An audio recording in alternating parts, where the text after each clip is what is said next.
أعوذ بالله من الشيطان الرجيم.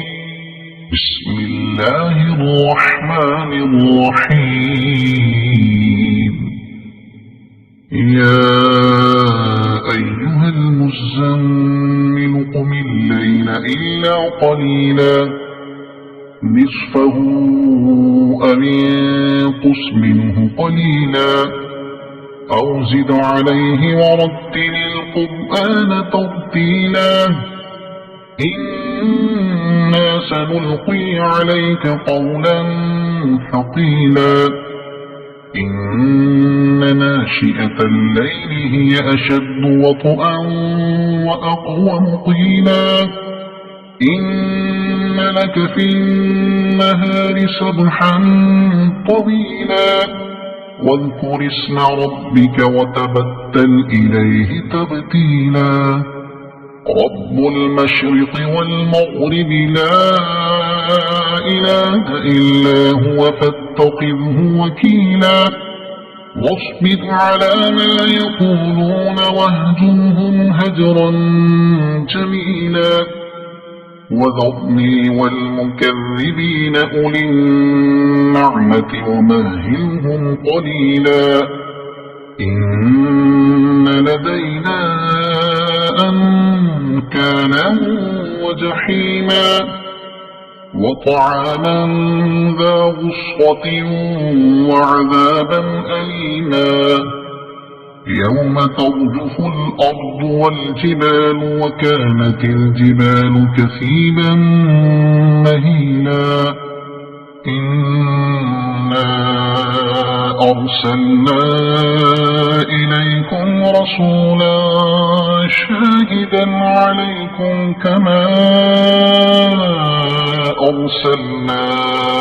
إلى فرعون رسولا فعصى فرعون الرسول فأخذناه أخذا وبيلا فكيف تتقون إن كفرتم يوما يجعل الولدان شيبا السماء منفطر به كان وعده مفعولا إن هذه تذكرة فمن شاء اتخذ إلى ربه سبيلا إن ربك يعلم أنك تقوم أدنى من ثلثي الليل ونصفه وثلثه وطائفة من الذين معك والله يقدر الليل والنهار علم أن لن تحصوه فتاب عليكم فاقرؤوا ما تيسر من القرآن علم أن سيكون منكم مرضى وآخرون يضربون في الأرض يبتغون من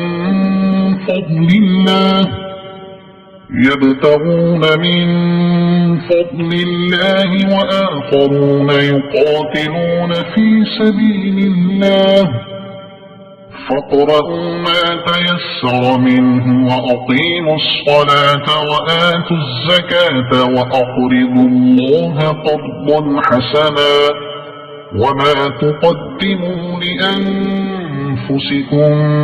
من خير